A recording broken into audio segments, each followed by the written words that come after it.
Shalom, selamat malam, salam sehat untuk kita semua. Kembali kita akan menikmati saat teduh malam ini sebelum kita beristirahat. Mari sebelum kita baca dan renungkan firman Tuhan, kita mohon kekuatan Roh Kudus di dalam doa. Kita berdoa. Terima kasih Bapa di sorga untuk penyertaan-Mu dalam sepanjang hidup kami. Teristimewa dalam sehari yang sudah Tuhan karuniakan. Malam ini kami kembali menikmati malam-Mu dan akan beristirahat. Namun sebelumnya kami akan baca dan renungkan firman-Mu. Kami mohon kasih-Mu Tuhan, sehingga kami boleh memahami maksud dan makna firman-Mu bagi kami. Curahkan Roh Kudus-Mu, buka tingkap-tingkap hikmat-Mu. Bersabdalah Tuhan, kami siap menyambutnya. Amin. Pembacaan kita malam ini terambil dari kitab Yakobus pasal 2 ayat 17. Yakobus pasal 2 ayat 17 firman Tuhan demikian. Demikian juga halnya dengan iman.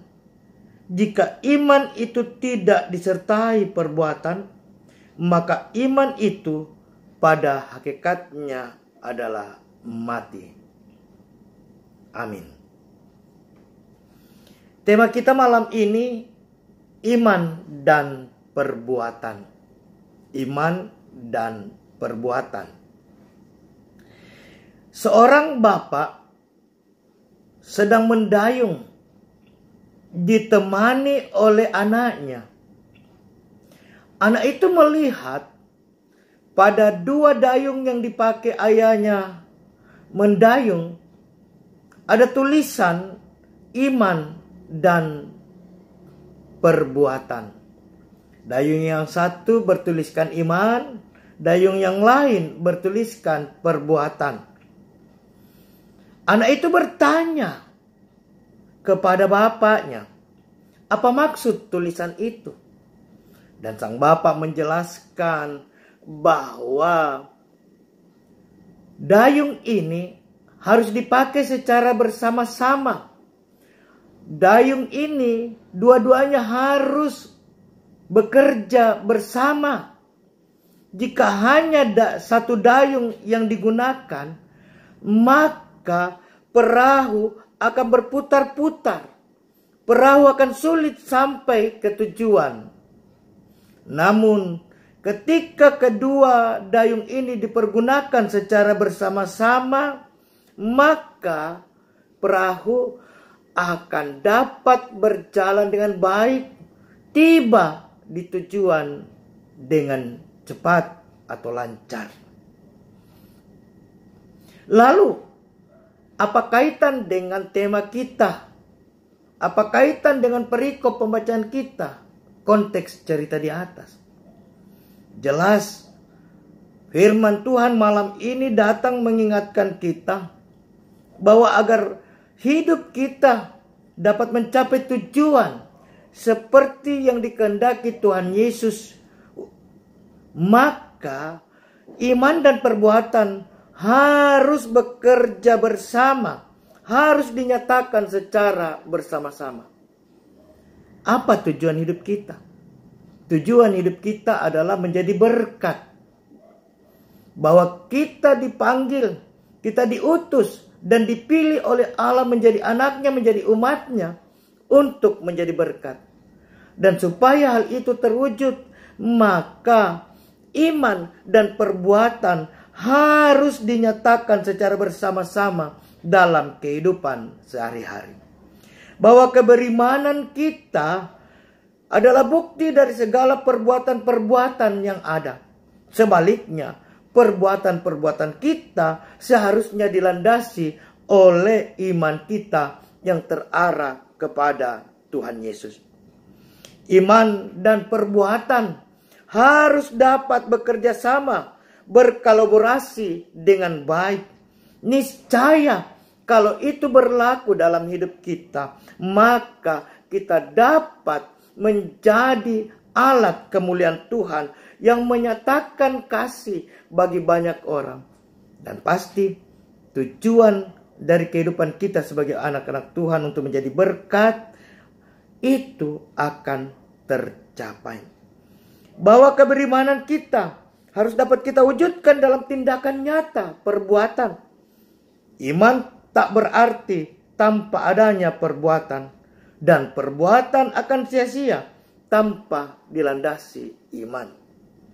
Iman dan perbuatan adalah dua hal yang tidak bisa terpisahkan satu dengan yang lain. Iman dan perbuatan adalah dua hal yang saling menentukan satu dengan yang lain.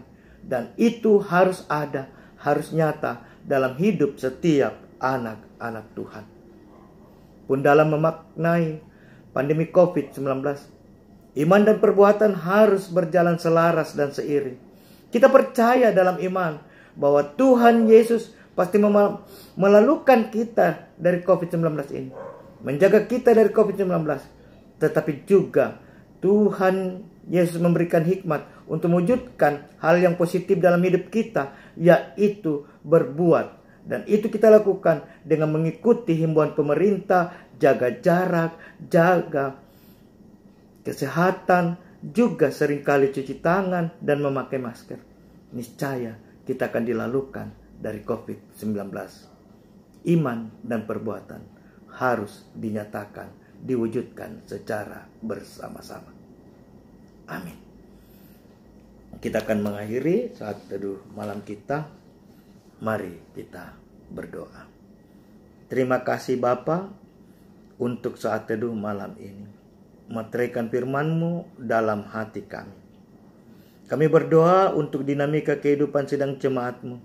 Kami berdoa untuk para lansia kami, Bapak Suleman Padolo, Bapak Titus Tandi, Bapak S. Lebang, Nyonya Marta Barung, Ibu Agustina Layuk Allo, Ibu Apali Allo, Bapak Simon S. Bongga, Bapak IGD Junigiri, Ibu Betadung, Ibu Maria Lumele, Nyonya Diana Bambang AS, Ibu Hermin Pagiling, Ibu M. Tandi Rerung, Bapak Petrus Mangopo, Bapak Benyamin Paimbonan. Teguhkan iman pengharapan fisik jasmani para lansia kami Tuhan.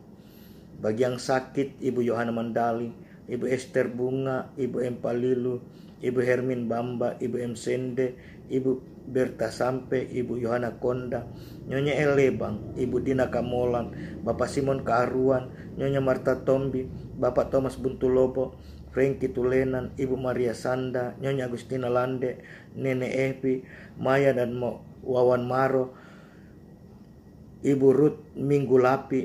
Mari Tuhan, kesembuhan, kepulihan Engkau nyatakan.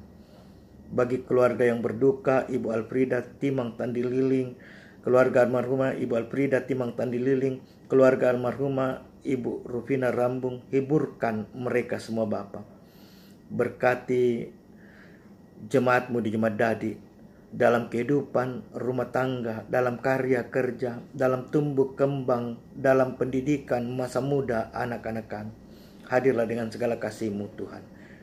Berkati pelayanan kami di Jemaat Dadi dalam pandemi COVID-19 ini. Berkati kami majelis gereja dan pengurus kategorial OIGAN. Berkati anak-anak Tuhan yang terdampak COVID-19.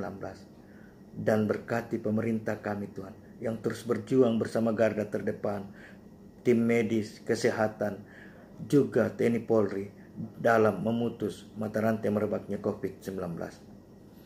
Lalukan secepat mungkin Tuhan badai pandemi COVID-19 dari hidup kami. Berkati kehidupan kami malam ini. Biarlah seluruh damai sejahtera-Mu Engkau nyatakan bagi kami. Berkati selanjutnya seluruh rangkaian kehidupan kami. Ini doa kami Tuhan, kami angkat semuanya dalam nama Tuhan Yesus. Amin. Demikian saat teduh malam ini. Selamat malam, selamat beristirahat. Shalom untuk kita semua.